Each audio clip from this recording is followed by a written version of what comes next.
서론에 보시면 예배에 대한 오해와 편견을 바로 잡아야 한다 이렇게 되어 있습니다.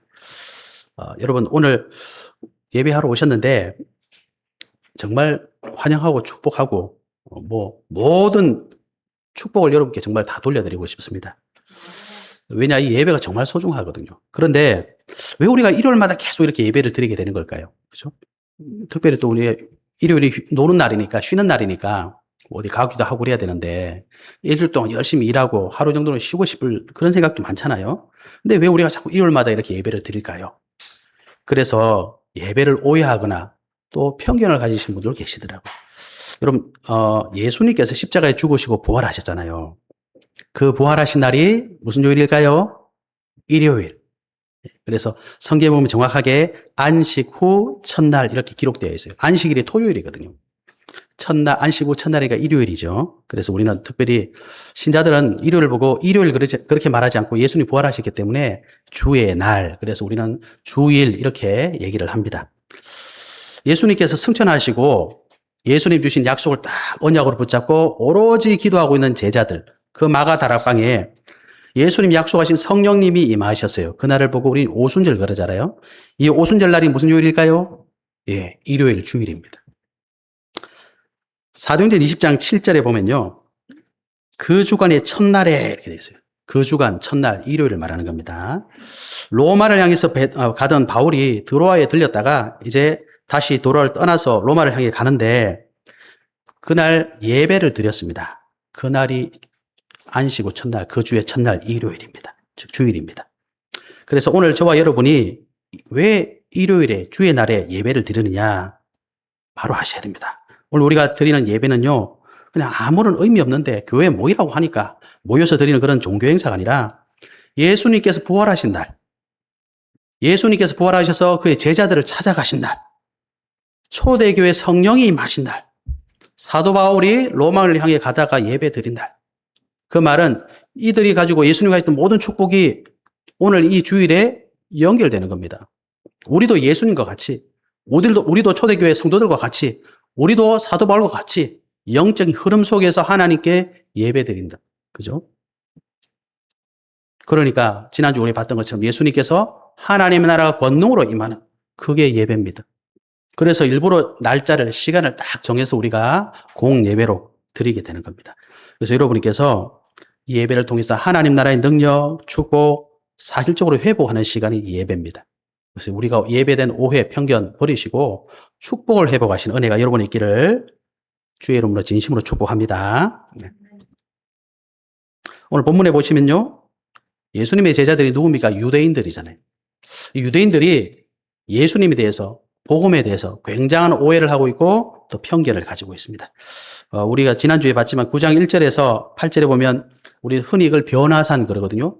예수님께서 베드로, 요한, 야고보 데리고 산에 올라가셨어요. 그래서 예수님께서 자신의 신성을 보여주셨잖아요. 그러니까 하나님의 나라가 권능으로 임하는 것을 제자들이 봤어요. 굉장한 충격이었습니다. 그러면서 오늘 9절에 보니까 그들이 산에서 내려올 때에 예수께서 경고하셨다. 이렇게 산에서 이제 그 모든 광경을 보고 내려오면서 오늘 예수님께서 제자들과 말씀을 나누시는 장면이 나옵니다. 제자들이 어떤 오해를 가지고 있었냐. 9절, 10절을 읽어보면 제자들도 유대인들과 똑같이 메시아에 대한 오해와 편견을 가지고 있습니다. 오해할 때 이 오자는 잘못됐다, 그릇됐다 이런 뜻이고요. 해자는 이해한다는 뜻이야. 우리가 오해한다는 말은 뭔가 잘못 이해하고 있다는 말이에요. 그게 계속 지속되면요. 편견, 편자는 치우쳤다 이런 뜻입니다. 견자는 볼견자, 자꾸 치우쳐서 보게 되는 거예요. 제자들이 어릴 때부터 유대인으로서 계속 들었어요. 그래서 메시아에 대해서 오해하고 있다가 편견을 가지게 되는 겁니다. 그래서 9절을 보시면 인자가 죽은 자 가운데서 살아날 때까지는 본 것을 아무에게 드리지 말라 그랬거든요. 그러니까 제자들이 10절에 보면 뭐라고 되어 있습니까? 죽은 자 가운데서 살아난다는 게 도대체 무슨 말이지? 이게 언제요? 변화산에서 예수님께서 하나님이심을 보고 모세와 엘리야와 더불어 예수님께서 십자가에 고난받는 거 의논하고 거 다 봤는데 도대체 죽었다가 살아난다는 게 무슨 말이지? 제자들은 그런 생각하고 있는 거예요. 이게 무슨 말이냐니까 이들 배경에는 유대인들은 메시아가 도대체 어떤 분이냐? 메시아가 오시면요. 이스라엘의 최고 유명한 다윗 왕처럼 강력한 권력을 가지고 이스라엘이 지금 로마의 속국이 되어 있잖아요. 로마뿐만 아니라 성경을 보면 계속 노예되고 속국되고 포로됐어요. 그래서 자기들 이스라엘 백성들을 선민들을 괴롭히는 저 외부 세력들을 다 물리칠 것이다. 그래서 유대인들이 생각하는 메시아는 아주 정치적이고 아주 군사적인 해방자, 구원자 이런 사상을 가지고 있는 겁니다. 그래서 예수님께서 분명히 그리스도라고 얘기 들었는데 왜 갑자기 돌아가신다고 말씀하시지? 자기들은 이해를 못 하겠는 거예요. 그것도 그냥 돌아가신 것도 아니고 사도행전 8장 31절에 보면요. 인자가 많은 고난을 받고 장로들과 대제사장들과 서기관들이 버림받아 죽임을 당하고 이렇게 되어 있어요. 유대인들이 생각하는 제자들이 생각하는 그리스도는 오시면요. 와, 그럼 나가가지고 다 싸워서 승리하고 이겨야 되는데 뭐 고난받고 버림받고 도저히 자기들이 생각하는 그리스도하고는 안 맞는 거예요. 심지어 우리 8장 27절부터 보면 빌립보 가이사랴 지방에서 베드로가 예수님이 그리스도이심을 고백했잖아요. 그런데도 예수님이 고난 얘기하니까 자기들이 가지고 있는 생각과 전혀 안 맞는 거예요. 그래서 도대체 죽었다고 살아난다는 게 무슨 말이야. 메시아는 그런 게 아니잖아. 이런 생각을 하는 거죠. 11절에 보니까 제자들이 예수님 그 말씀하시니까 이렇게 말합니다. 어찌하여 서기관들이 엘리야가 먼저 와야 하리까 하나이까. 이게 무슨 말이냐니까 제자들은 유대인들은 말씀에 대한 또 오해와 편견을 가지고 있는 거예요. 이 말을 한 배경은 말라기서 4장 5절 6절에 보면요. 보라 여호와의 크고 두려운 날이 이르기 전에 내가 선지자 엘리야를 너에게 보내리니 그가 아버지의 마음을 자녀에게로 돌이키게 하고 자녀들의 마음을 그들의 아버지에게로 돌이키게 하리라. 돌이키지 않으면 두렵건대 내가 와서 저주로 그 땅을 칠까 하노라 하시니라. 분명히 말라기서 4장에 예수님이 그리스도가 오시기 전에 엘리야가 와가지고 하나님의 마음을 돌이키시고 사람들의 마음을 돌이키겠다. 이렇게 예언되어 있거든요. 근데 갑자기 변화산에서 엘리야를 봤는데 이 엘리야가 이런 걸 해야 되는데 갑자기 나타나서 모세하고 예수님하고 얘기하더니 갑자기 사라져버렸어. 그래서 제자들이 도대체 이게 무슨 일이지? 분명히 말라기서에는 엘리야가 오면 뭔가 대단한 일을 한다 그랬는데 성경 말씀과도 안 맞는 이 상황을 도대체 어떻게 이해해야 될지 모르고 있는 겁니다. 이때 예수님께서 이들이 가지고 있는 오해와 편견에 대해서 정확한 답을 주시게 됩니다. 12절에 보시면 이래요. 예수님 이렇게 말씀하십니다. 엘리야가 과연 먼저 와서 모든 것을 회복하거니와 어찌 인자에 대하여 기록하기를 많은 고난을 받고 멸시를 당하리라 하였느냐. 엘리야가 왔을 때 기록된 바와 같이 사람들이 함부로 대우하였느니라. 엘리야에 대해서 또 메시아에 대해서 예수님께서 정확하게 말씀해 주시는 겁니다. 말라기서 4장 5절 6절에 나오는 엘리야는 바로 세례 요한을 가리키는 것입니다. 그래서 마태복음 17장 13절에 똑같은 배경이 있는 성경에 보면 뭐라고 되어 있냐. 그제서야 제자들이 예수께서 말씀하신 것이 세례 요한인 줄을 깨달으리라 이렇게 되어 있어요. 예수님이 오셔서 말씀을 정확하게 알려주시는 겁니다. 그리고 제자들이 가지고 있는 그리스도에 대한 오해와 편견에 대해서 완전한 답을 주십니다. 예수님께서 왜 고난받고 죽으셔야 됩니까? 이사야 53장 5절에 보면 그가 찔림은 우리의 허물 때문이래요. 그가 상함은 우리의 죄악 때문이랍니다. 그가 징계를 받음으로 우리는 평화를 누리고 그가 채찍에 맞음으로 우리는 나음을 받기 때문에. 쉽게 말하면 유대인들이 어릴 때부터 들었던 하나님 말씀, 어릴 때부터 들었던 메시아 완전히 오해하고 편견을 가지고 있었던 겁니다. 그러니까 예수님하고 소통이 안 되는 거예요. 그래서 예수님께서 말씀으로 완전히 답을 주시는 장면을 우리가 보게 되는 겁니다. 여러분, 우리가 하나님 말씀을 오해하게 되면요. 이게 오해하고 되면 이게 각인이 돼요.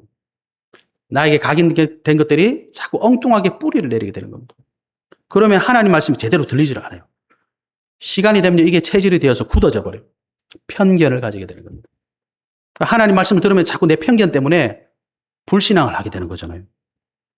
여러분, 오늘 우리 본문 말씀을 통해서 우리가 하나님 앞에서 잘못된 오해, 잘못된 편견, 여러분 이거 찾으셔야 됩니다. 그래서 예수님 말씀 붙잡고 우리가 잘못된 오해와 편견을 버려버리고 은혜를 회복하셔야 돼요. 이 축복이 여러분에게 꼭 회복되는 한 주간 되시기를 주의 이름으로 축복합니다. 네. 우리가 이 본문 말씀을 통해 잡아야 될 언약입니다. 첫 번째는 구원에 대한 오해와 편견을 우리가 바로 잡아야 될 줄 믿습니다. 여러분, 교회하면 또 목사님들, 우리 장로님들, 우리 중직자들 만나면 항상 하는 얘기, 뭐랍니까? 구원 받으세요. 우리가 왜 자꾸 구원받아야 됩니까? 여러분, 왜 구원받아야 되죠? 여러분, 어떻게 생각하십니까? 왜 우리가 구원받아야 됩니까? 이거를 우리가 알려면 조금만 생각해 보면 됩니다. 여러분, 지금 저와 여러분의 이 모습이 어디서부터 왔습니까? 우리가 다 누구 닮았죠? 우리 부모님 닮았잖아요. 내가 가지고 있는 성격, 배경, 전부 어디로부터 왔어요? 우리 선조들로부터 왔어요. 이거 우리 부인할 수 없습니다. 그러면 우리 선조들, 우리 부모들로부터 받은 많은 것 중에 특별히 중요한 게 있습니다. 그게 바로 뭐예요? 영적인 유산이에요. 그게 저와 여러분에게 지금 와 있는 겁니다. 그래서 출애굽기 20장 4절에 하나님이 이렇게 말씀하셨어요. 너를 위하여 새긴 우상을 만들지 말고 누구를 위해서요? 너를 위해서. 또 하늘 위로 하늘에 있는 것이나 아래로 땅에 있는 것이나 땅 아래 물속에 있는 어떤 형상도 만들지 말라. 누구를 위해서? 너를 위해서. 그것들에게 절하지 말라. 그것들을 섬기지 말라. 왜 그렇습니까? 내 하나님 여호와는 질투하는 하나님인즉 나를 미워하는 자의 죄를 갚되 아버지로부터 아들에게로 3, 4대까지 이렇게 하거니와. 우리 조상이, 우리 선조들이 하나님 앞에서 올바른 믿음을 회복하지 못하면요, 이게 3, 4대까지 전달되는 거예요. 그 영적 유산이 지금 우리에게 와 있는 겁니다. 이걸 보고 뭐라고요? 운명이라고 하는 겁니다. 근데 더 중요한 거는 우리에게 전달하신 우리 선조들, 우리 부모님들 지금 어디 계십니까? 어디 계시죠? 히브리서 9장 27절. 한 번 죽는 것은 사람에게 정하신 것이요. 그 이후에는 어떻게 돼요? 심판이 있으리니. 우리 선조들이 심판에 계시겠습니까? 심판에서 빠져나왔겠습니까? 여러분 알고 계시잖아요. 예? 여러분, 우리 선조들이 그들의 마지막 모습은 어떠했겠습니까? 사도행전 8장 4절에서 8절 한번 읽어보십시오. 예? 마지막까지 고통받다가 가셨거나 마지막까지 복음 누리고 가셨거나 둘 중에 하나예요. 그죠? 그들이 누린 고통, 그들이 누린 축복 그대로 우리에게 와 있습니다. 그러니까 우리 구원받아야 됩니다, 여러분. 그런데 우리 선조들, 부모님들의 인생 전체를 한번 생각해 보세요. 그들의 인생 전체는 어땠습니까? 예수님이 이렇게 말씀하셨어요. 마태복음 11장 28절. 수고하고 무거운 짐진 자들아 다 내게로 오라. 구원받지 못한 우리 선조들은요, 우리에게 안 좋은 영적 유산 다 물려줬는데 그들 인생도 수고하고 고통받았습니다. 무거운 짐진 같은 인생 살고 가셨습니다. 그렇죠? 분명히 그렇습니다. 더 중요한 건 그들의 영적 상태는 어떻겠습니까? 고린도전서 10장 20절 아시죠? 우상신 제사하지 마라. 그건 귀신과 교제하는 거다. 에베소서 2장 2절. 세상의 풍조, 공중의 권세 잡은 자, 지금 불순종의 아들들 가운데서 역사는 여기라. 구원받지 않은 우리 선조들은요, 전부 그 손 안에 있습니다. 공중 권세 잡은 사단 마귀 따라다니고. 그 영적 유산이 어디 와 있어요? 저와 여러분이 와 있는 거예요. 구원 받아야 되겠습니까? 안 받아야 되겠습니까? 받아야 됩니다. 더 끔찍한 거 있습니다. 예수님이 구원받지 못한 우리 선조들을 향해서 뭐라고 말씀하셨냐? 요한복음 8장 44절. 너희는 너희 아비 마귀에게서 났다. 여러분, 우리의 부모님, 예수 믿지 않은 우리 부모님, 우리 선조들 다 누구 자녀라고요? 마귀 자녀라고 예수님 말씀하셨어요. 에베소서 2장 1절에 허물과 죄로 죽었다. 그들은 힘이 없지만 그들도 영적 상태가 완전 죽었어. 그게 우리에게 전달되어 있다니까요, 여러분. 구원받아야 되겠습니까? 안 받아야 되겠습니까? 분명히 구원받아야 됩니다. 그렇다면 왜 그렇게 됐습니까? 우리 선조들도 감당하지 못한 그 문제, 이유가 뭡니까? 정확한 원인도 모르고 해답을 몰랐기 때문에 그런 고통 가운데 있다가 우리에게 안 좋은 영적 유산 남겨주고 가셨어요. 그 저와 여러분도 정확한 원인과 답을 모르고 구원받지 못하면 우리 선조들이 갔던 그 멸망의 길을 우리도 따라가야 되는 거예요. 얼마나 비참합니까? 예? 여기서 정확한 해답을 찾고 답을 찾고 해방받는 것을 두고 구원받았다 이렇게 말하는 겁니다. 왜 구원받아야 되냐? 교회에 오라는 얘기가 아닙니다, 여러분. 예? 구원받지 못하고 교회에 오니까 자꾸 뭔가 이유가 생겨요. 어떤 이유? 교회 떠나는 이유가 자꾸 생겨요. 예수 믿고 교회에 오셔야 됩니다. 예수 믿고 예배 드리셔야 됩니다, 여러분. 그죠? 구원받아야 되는 거죠. 그래서 우리가 왜 구원받아야 되는가 아셔야 됩니다. 구원받지 않으면 저와 여러분 누가 뭐라 그래도 우리 선조의 길을 그대로 따라가는 거예요. 구원받으신 은혜 있으시길 바랍니다. 두 번째 우리가 잡아야 될 언약입니다. 우리의 오해와 편견입니다. 왜 오직 그리스도만 믿으라 합니까? 예? 여러분 그런 생각 해보셨습니까? 아니 편안하게 절에 가면 얼마나 좋아. 예? 성당 가면 얼마나 좋아. 왜 교회만 오라고 왜 예수만 믿으라 그럽니까? 왜 오직 그리스도인지 답을 내리셔야 돼요. 인생의 근본 문제를요, 사실은 인생들은 모르고 있습니다. 그죠? 어느 날 깨닫는 거예요. 아, 왜, 뭐가 안 되지? 아, 나는 왜 이렇게 한계가 자꾸 오지? 이게 뭐지 도대체? 이유도 모르고 계속 가는 거예요. 성경에 정확하게 말했습니다. 우리 인생이 왜 이렇게 힘드냐? 창세기 3장 1절에서 8절 보니까 모든 인간은 하나님을 떠나서 방황하고 있어요. 하나님 떠난 이유가 뭡니까? 성경은 이렇게 말씀하고 있습니다. 모든 사람이 죄를 범하였으니 하나님의 영광이 이르지 못한다. 모든 사람이 죄인이에요. 그래서 하나님을 만나지 못하는 상태. 로마서 6장 23절 죄의 삭은 사망이랍니다. 그래서 사람들이 이 죄 때문에 하나님 떠나서 고통받고 있는 거예요. 성경만 얘기합니다. 이 죄를 가리켜 우리는 원죄라고 합니다. 그래서 이 원죄로 하나님을 떠났어요. 그러면 왜 이런 죄를 짓고 하나님을 떠나게 되었습니까? 그래서 성경은 정확하게 말하는 겁니다. 요한계시록 12장 9절. 큰 용이 내쫓기니 옛 뱀, 곧 마귀라고도 하고 사탄이라고도 하며 온 천하를 꿰는 자라. 사탄의 꿰임에 빠져서 죄를 짓고 하나님을 떠나야 됩니다. 세상 그 어디에도 말할 수 없는 영적인 사실을 성경 말씀하고 있는 겁니다. 그래서 이 문제 해답이 우리에게는 절대 없기 때문에 우리 인간은 스스로 구원을 받을 수가 없는 겁니다. 선행하면 된대, 착하게 살면 된대요. 여러분, 이사야 64장 6절에 보면 무릇 우리는 다 부정한 자 같아서 우리의 의는 다 더러운 옷 같으며 우리는 다 잎사귀 같이 시들므로 우리의 죄악이 바람같이 우리를 몰아가나이다. 여러분 착하게 한번 살아보셨습니까? 안 돼요. 몰아가요, 몰아가. 착하게 살면 살수록 우리 속에 있는 더러움이 드러나게 되어 있습니다. 인생은 정말 불쌍해요. 여러분 사도행전 4장 12절 많은 사람들이 종교가 답이라고 하는데 성경은 뭐라고 하시냐? 다른 이로서는 구원을 받을 수 없대요. 왜냐? 천하 사람 중에 구원을 받을 만한 다른 일을 우리에게 주신 일이 없기 때문입니다. 그래서 기독교는 다른 종교를 무시하는 게 아닙니다. 하나님께서 이 우리 기독교를 통해서 구원의 길을 주셨기 때문에 예수 믿으라는 거예요. 그렇게 외우라는 거예요. 사람들이 막 철학, 요즘에 또 과학 기술 얼마나 발전했습니까? 거기에서 자꾸 답을 찾으려고 그래요. 여러분 우리 지구에서 돈 제일 많은 사람 누굽니까? 일론 머스크 아닙니까? 그 사람 지금 뭐 하고 있는지 아세요? 저번에 영상을 보니까 그 사람 집도 없더만. 집이 없어. 옛날에 집 큰 집에서 다 팔고 한 열 몇 평 되는 조립식 집에 임대해서 살고 있더라고요.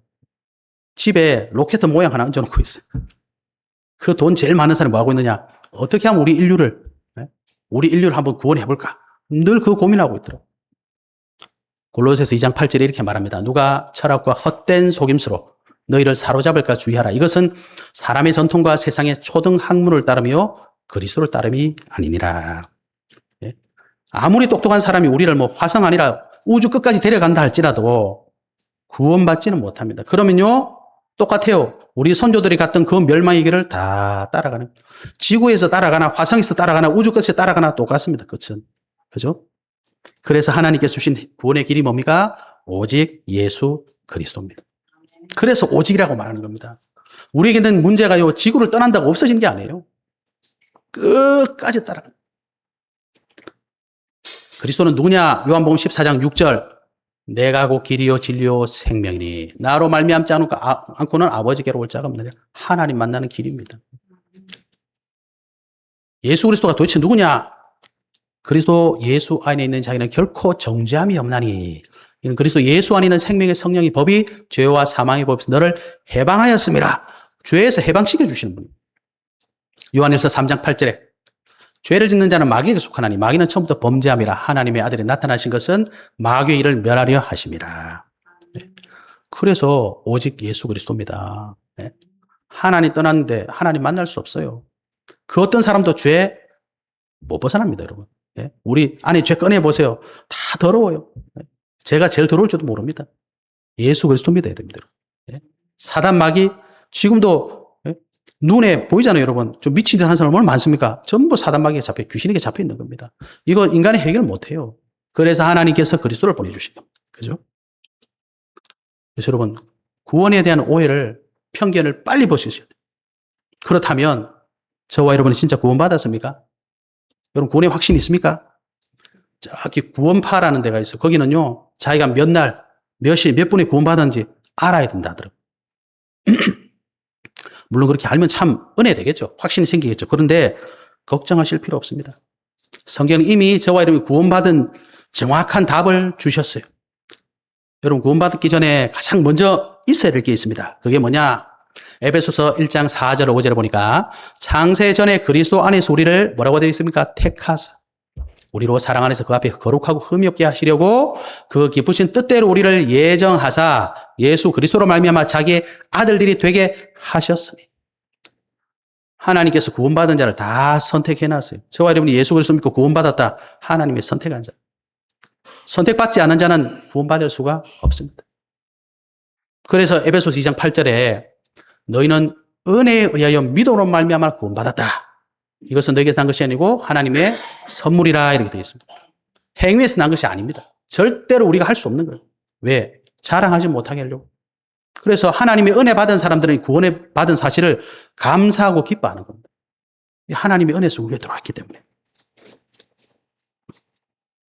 저와 여러분 구원받은 증거가 뭡니까? 요한복음 1장 12절 그랬죠? 영접하는 자, 꼭 그 이름을 믿는 자들이. 예수님이 그리스도라는 사실이 믿어지면 구원받은 증거입니다. 로마서 10장 9절 10절에 그랬죠? 마음으로 믿어져요. 입으로 고백하게 되어 있습니다. 여러분이 구원받았다는 증거가 뭡니까? 마태복음 16장 13절에서 19절 보니까 어떻게 돼요? 지식적으로 알고 있던 그리스도가 아니고 나의 정말 주인이 될 때 믿어지는 겁니다. 구원받은. 그래서 요한일서 5장 11절 13절 보면 또 증거는 이것이니 아들이 있는 자에게 생명이 있다. 그죠? 저와 여러분이 구원받았다는 증거는 교회를 평생 한 번도 안 빠졌다. 이게 증거가 아닙니다. 내가 헌금 한 번도 안 빠지고 다 했다. 이게 증거가 아니에요. 예수 그리스도가 믿어진다. 이게 증거입니다. 그래서 여러분 구원에 대한 오해와 편견 완전히 벗어버리시고 구원의 축복 회복하신 은혜 있으시길 바랍니다. 네. 우리가 두 번째로 잡아야 될 언약입니다. 우리가 인생에 대한 오해와 편견을 빨리 바꿔야 됩니다. 구원받은 저와 여러분이 인생을 어떻게 살 것이냐. 정말 오해하고 편견을 많이 가지고 있거든요. 우리가 말씀을 통해 회복해야 됩니다. 여러분, 구약시대에 저와 여러분처럼 하나님 자녀들이 있었잖아요. 그럼 도대체 어떻게 살았겠습니까? 그들의 삶의 중심은 어디 있느냐? 하나님이 약속하셔서 창세기 3장 15절 내가 너로 여자 원수가 되게 하고 네 후손도 여자의 후손과 원수가 되게 하리니 여자의 후손은 내 머리를 상하게 할 것이요 너는 그의 발꿈치를 상하게 할 것이니라 하시고 여자의 후손 누굽니까? 오실 그리스도. 네 머리 원수가 된다. 네 머리 사단의 머리 박살내겠다. 여자의 후손이신 그리스도 오셔서 사단의 머리를 권세를 꺾으시겠다 이 말이거든. 이 약속 붙잡고 오실 그리스도에 향해서 나아간 것이 구약성경에 나온 성도님들의 삶의 흐름이었습니다. 그래서 아브라함에게 뭐라고 하셨습니까? 창세기 12장 1절에 3절을 보면 내가 너에게 보여줄 땅으로 가라. 그 땅이 어디입니까? 그리스도가 오실 가나안 땅이었어요. 애굽에 노예된 이스라엘 백성들에게 하나님께서 뭐라고 하셨습니까? 어린 양의 피를 저 문 설주에 바르고 출애굽해서 가나안 땅으로 가라 이렇게 말씀하셨어요. 출애굽 읽어보면 전부 뭡니까? 출애굽 해가지고 가나안 들어가는 거. 레위기, 민수기, 신명기 계속 가나안 들어가는 그 광야 생활을 계속 얘기하고 있습니다. 배경으로 얘기하고 있습니다. 그게 이 사람들이 인생이에요. 왜 그렇게 살았습니까? 그리스도 오실 거니까 거기 가서 준비하는 겁니다. 그래서 결국 여호수아를 통해서 이스라엘이 가나안 땅을 점령했어요. 정복했다니까요. 그러니까 이 하나님께 주신 언약을 바로 알지 못하면 지금도 이스라엘이 그 주변 나라들하고 왜 전쟁을 합니까? 하나님이 이 땅 우리에게 주셨다. 이스라엘 사람들이 이렇게 말해요. 그 주변 나라 사람들은 아니다. 이거 원래 우리 땅이다. 이것 때문에 싸우잖아요. 왜 그래요? 복음에 대한 오해를 해서 그럽니다. 하나님 왜 이스라엘 백성들을 보고 가나안 땅을 점령하라 그랬냐? 땅 따먹게 하러 간 게 아니고 전쟁을 시키신 게 아니고 그리스도가 이 땅에 오셔야 되는데 어딘가 오실 거 아니에요. 그 오실 땅이 예루살렘, 베들레헴입니다. 베들레헴. 유대 땅 베들레헴. 그래서 그 땅에 가서 그리스도 오실 준비를 하라는 거죠. 그것 때문에 보내신 거거든요. 근데 이스라엘 백성이 그 사실을 잊어버리니까 복음을 오해해버리니까 하나님 이 땅 우리 주셔서 다 나와. 지금도 전 세계 말썽 일으키고 있잖아요. 복음 모르니까. 다윗왕 잘 아시죠? 다윗왕이 하나님께 뭐라고 기도했습니까? 내가 하나님을 위해서 성전을 세우겠습니다. 하나님 뭐라고 하셨어요? 너는 안 되고 네 아들, 너의 후손을 통해서 내가 성전 세우실 것이다. 무슨 말입니까? 다윗의 후손으로 오신 그리스도께서 성전 세우시겠다 이 말입니다. 또 이스라엘이 결국 다 멸망하잖아요. 그리고 70년 만에 다시 귀환하거든요. 그리고 나서 하나님이 뭐라고 하셨냐? 예루살렘에다 성전 세워라. 계속 가나안 땅 회복하게 하셨어요. 왜 그렇습니까? 그리스도 오셔야 되니까. 그러면 저와 여러분이 지금 살고 있는 이 시대, 신약 시대 우리는 어떤 삶을 향해서 나아가야 되겠습니까? 그래서 예수님께서 제자들에게, 저와 여러분에게 사명을 주셨습니다. 그래서 우리 인생은 어떻게 해야 되냐? 예수님께 주신 사명을 따라가는 인생이 되어야 됩니다.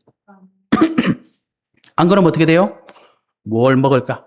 뭘 입을까? 뭘 마실까? 예수님 뭐라고 말씀하셨습니까? 그거는 이방인들이 하는 거야. 공중의 새를 한번 봐라. 누가 먹이고 입히니? 내가 다 한다. 들에 있는 꽃을 봐라. 풀을 봐라. 참새 누가 다 먹이고 입히니? 내가 다 한다. 하물며 우리 필요한 거 다 알고 계신답니다. 그게 무슨 말입니까? 뭘 입을까 먹을까 마실까 의식주 걱정하지 말고 예수님 주신 사명 회복하라 이 말입니다. 예수님 우리에게 무슨 사명 주셨습니까? 성경에 다 나와 있어요. 마태복음 28장 18절에서 20절. 모든 민족 제자 삼으랍니다. 마가복음 16장 15절에서 20절. 온천한 만민에게 복음 전하랍니다, 여러분. 사도행전 1장 8절. 땅끝까지 복음의 증인되라고 하셨습니다. 여러분 그거 하고 계십니까? 의식주 따라가고 계십니까?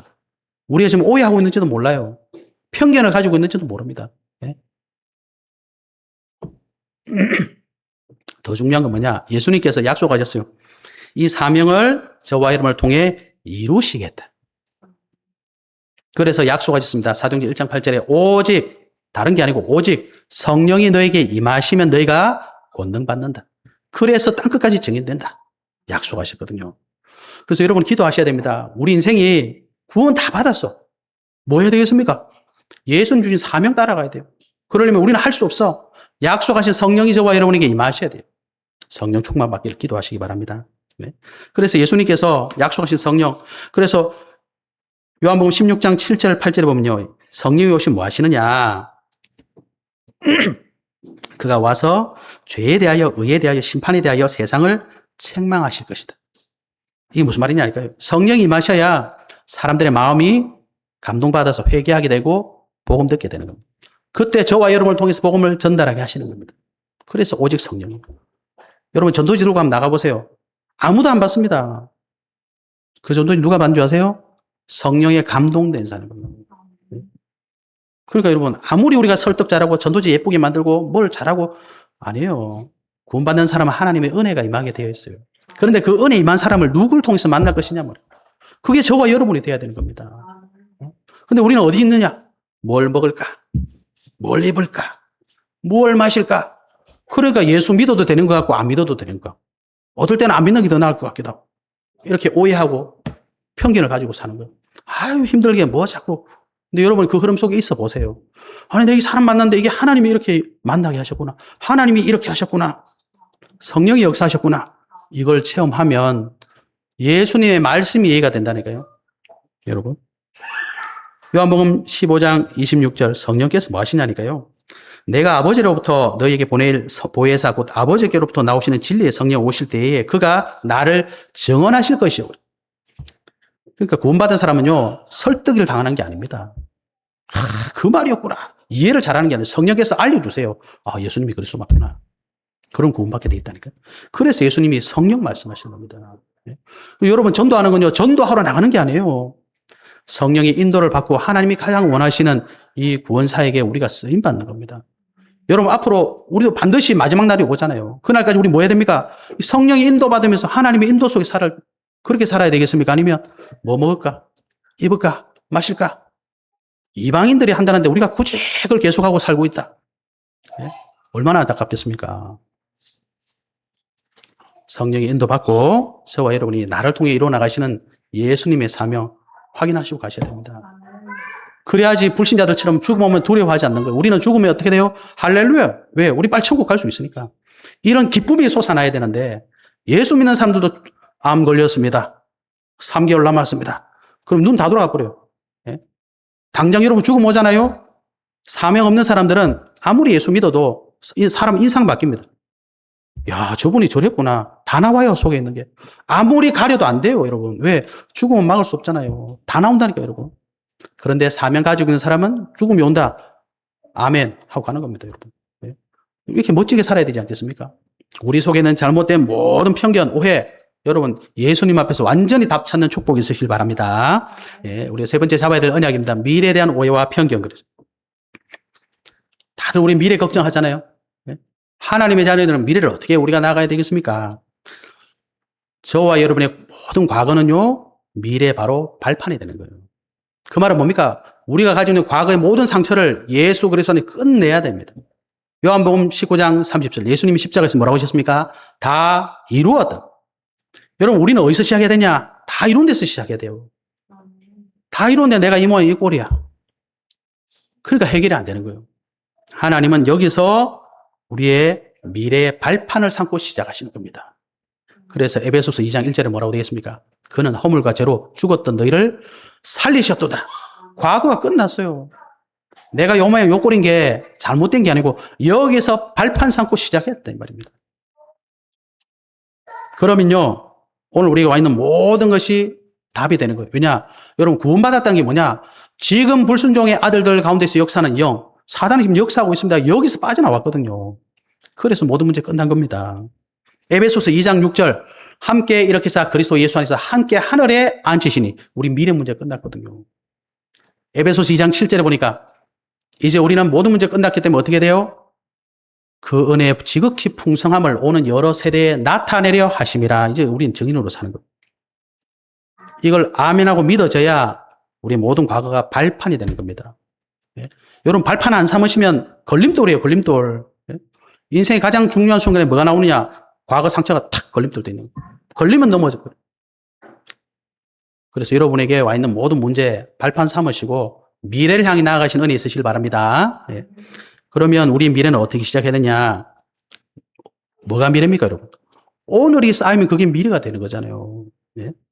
그래서 저와 여러분이 이 오늘을 살려야 됩니다.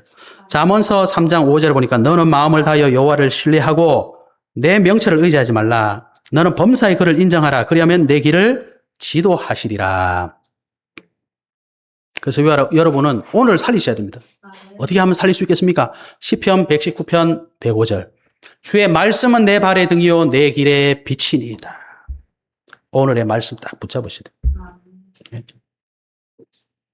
여러분 말씀 없으면 결국 불신앙하게 돼요. 다 문제 오거든요. 그러면 알아요. 네?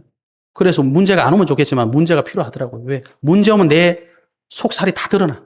내 진짜 정체들이 다 드러나요. 내 말씀 있으면 문제 속에 뭘 찾게 됩니까? 하나님 계획 자꾸 찾게 됩니다. 마태복음 6장 10절에 예수님이 이렇게 말씀하셨어요. 이렇게 기도해래요. 나라가 임하시오며 뜻이 하늘에서 이루어진 것 같이 땅에서도 이루어지다. 이렇게 기도하랍니다. 하나님 말씀 붙잡고 하나님 말씀이 내 모든 걸음마다 성취되기를 기도하면 돼요. 또 오늘 우리가 어떻게 인도받아야 되겠습니까? 창세기 41장 38절 바로가 그의 신하들에게 이르되 이와 같이 하나님의 영에 감동된 사람 우리가 어찌 찾을 수 있으리요? 바로가 누굽니까? 애국의 왕 아닙니까? 바로가 놀란 이 사람 누구예요? 원래 죄수였던 요셉 아닙니까? 40절에 이렇게 말합니다. 너는 내 집을 다스리라. 내 백성이 다 내 명령에 복종하리니 내가 너보다 높은 것은 내 왕좌뿐이니라. 임금이 요셉 보고 모든 거 다 줬어요. 여러분 하나님께서 요셉에게 답을 주셨거든요. 시대적인 해답을 가지고 있으니까 왕이 요셉 보고 모든 거 다 줬어요. 나는 그냥 왕이라는 이름 때문에 너보다 높은 거지 사실은 네가 왕이다 이 말이잖아. 이렇게 우리가 오늘 인도받아야 됩니다. 하나님 말씀 붙잡고 하나님 말씀 성취되길 기도하면 하나님 주신 응답이 있습니다. 그 응답은 나도 살리고 너도 살리고 다 살리는 거예요. 여러분 죄송한데 세상에는 그런 답이 없어요. 성공한 사람들 우리 부러워하잖아요. 왜 부러워합니까? 그 사람이 다 가져갔으니까. 그 말은 뭐예요? 나는 없으니까. 좀 하나 얻어보려고 가는 거잖아요. 실컷 놓고 뒤에 와서 뭐랍니까? 욕하잖아요. 세상 그래요. 내가 가지면 얘는 못 가져. 그런데 하나님 말씀은 내가 가지고 여도 가지고 다 가져. 살린다니까 여러분. 그 오늘 이렇게 살려나가는 겁니다. 그러면 우리 미래는 반드시 정해져 있어요. 축복의 길입니다. 그래서 저와 여러분이 이제 미래에 향한 모든 답을 다 가졌기 때문에 방향을 바로 잡으면 돼요. 그래서 나의 평생 언약을 회복하시면 됩니다. 여러분 우리는 어떤 언약을 잡아야 되겠습니까? 예수님이 우리에게 사명 주셨거든요. 모든 사람들에게 복음 전해라. 그래서 이제 우리는 뭐 하면 됩니까? 유대인들이 놓쳐버렸던 세 가지 뜰을 회복하면 됩니다. 유대인들은 어떤 뜰을 놓쳤습니까? 하나님의 성전 안에 이방인들의 뜰이 있었어요. 그 뜰에서 장사해 다 막아버렸어. 이방인들이 오는 걸 막아버렸다니까. 이방인의 뜰을 회복해야 됩니다. 지금 우리나라에 이방인들 많이 와 있습니다. 어떤 사람은 K-팝, K-문화 여행 엄청 오더라고. 이 더운데도. 또 우리나라에 돈 벌려고 다민족들이 엄청 와 있습니다. 이 사람들을 맞이할 수 있는 준비를 해야 돼. 그게 저와 여러분 인생의 미래 방향이 되면 됩니다. 아, 내가 우리나라에 와 있는 많은 사람들에게 복음 전하게 만들어서 주님이 원하시는 세계복음화의 축복을 이루어 나가야 되겠구나. 여러분 그렇게 언약 잡으시면요. 우리 교회는 어떻게 하면 다민족들이 올까? 내가 어떻게 하면 이 사람들에게 복음 전할까? 자꾸 만들어지는 겁니다. 그리고 뭘 회복해야 됩니까? 유대인들이 놓쳤던 아이들의 뜰. 후대를 영적 서밋으로 세워야 됩니다. 그래서 여러분이 후대들이 복음 가지고 일어나면 우리 미래는 걱정할 게 없어요. 연하가 앞으로 몇 살만 있으면 어른이다. 영적 서밋. 그러면 몇 년만 있으면 우리 미래는 바뀌는 거예요. 근데 교회 안에 아무도 복음 가진 후대가 없어. 그럼 이제 몇 년 전에 셔터 내려야 돼요. 아이들의 뜰 회복해야 됩니다. 우리 자녀들에게 어떻게 해야 될까? 어떻게 하긴요, 예배 참석시켜야지. 어떻게 하면 예배 안 드릴까? 이렇게 해야 되겠습니까? 어떻게 하면 예배 드릴까? 이렇게 해야 되겠습니까? 답은 다 나와 있습니다. 어릴 때 심겨진 복음 평생 갑니다. 어릴 때 심겨진 불신앙 평생 갑니다. 미안하지만. 그죠? 여러분, 아이들의 뜰을 어떻게 하면 회복할까? 기도하시면 돼요. 마지막으로 놓친 게 뭡니까? 기도의 뜰 우리는 회복해야 됩니다. 기도의 뜰이 뭡니까? 이 시대를 한번 보십시오, 여러분. 경제적으로 엄청 풍요한데 사람들은 정신병 시대입니다. 다 멘탈이 나가버렸어요, 지금. 왜 그래요? 하나님 못 만나서 그럽니다. 이 정신병 시대를 막을 수가 없어요. 복음으로 사람 살릴 준비해야 됩니다. 내 주변에 그런 사람 없는데요? 뭐 그런 사람들이 저 갑니다 하고 갑니까, 여러분? 옵니다. 지금 우리나라에도 마약이 판을 쳐요. 마약 중독 시대입니다, 여러분. 미래, 지금 뭐 10대, 20대들도 막 좀비 마약 먹고 그런다는데 어떻게 되겠습니까, 여러분? 세상에는 답이 없어. 왜? 그 전부 하나님 못 만나는 공허, 혼돈, 흑암이거든요. 그래서 중독되는 겁니다. 앞으로 미래는 점점점 이제 혼자 남는 독거 시대가 올 거예요. 우리나라 지금 1인 가구 엄청 많거든요. 물론 연세 많으신 분들도 계시지만 청년들도 혼자 살아요. 왜? 혼자 사는 게 좋대요. 돈 적당히 벌어가지고 집에서 편안하게 누워가지고 폰 만지고 있고 그러면 된대요. 그게 정말 맞습니까, 여러분? 우리가 그거 하려고 태어나 살고 있습니까? 혼자 오만 짓 다 하고 있어요. 여러분, 우리 그거 하려고 태어났습니까? 불쌍하잖아요. 젊으니까 그러고 있지. 나이 먹어봐요, 지도. 60, 70대 보세요. 혼자 있으면 제일 불쌍합니다, 여러분. 어떻게 해야 되겠습니까? 기도의 뜰 회복해서 복음 전하고 사람들을 살려야 됩니다. 그게 저와 여러분의 미래 방향이 되면 돼요. 그러면 하나님이 모든 걸 더해 주시게 되어 있습니다. 우리가 가지고 있는 오해, 편견, 여러분 다 내려놓으셔야 돼요. 결론입니다. 그렇게 되면요, 오해, 편견 다 없애면 보이는 게 있습니다. 뭐가 보이느냐? 항상 기뻐져요. 왜 기쁘냐? 저와 여러분이 구원을 받았잖아요. 내가 구원받았구나. 이거는 세상이 줄 수 없는 기쁨입니다. 우리가 오해, 편견을 버리게 되면 어떻게 됩니까? 쉬지 말고 기도해라 그랬거든요. 구원의 비밀을 기도로 누리게 됩니다. 범사에 감사한다. 모든 일에 응답 말고 문제 와도 하나님 계획에서 알고 감사하게 됩니다. 그게 신자 아닙니까, 여러분? 우리는 신자잖아요. 예수님 믿는 사람이잖아요. 멋지게 사시기 바랍니다. 어떻게 하면 됩니까? 우리가 가지고 있는 잘못된 오해, 잘못된 편견, 하나님 앞에 다 없애시면 됩니다. 그리고 하나님 앞에서 모든 다 회복하시기 바랍니다. 이번 한 주 동안 무더위 속에 있지만 우리는 하나님 주신 참된 기쁨, 참된 감사 회복하시면서 세상이 주지 못하는 참된 축복 회복하신 한 주간 되시기를 예수 그리스도 이름으로 축복합니다. 하나님 감사합니다. 예수 그리스도 안에 우리의 모든 오해와 편견이 사라지고 주님 주신 참된 축복을 회복하는 한 주간 되게 하여 주옵소서. 살아계신 우리 주 예수 그리스도 이름으로 기도하옵나이다. 아멘.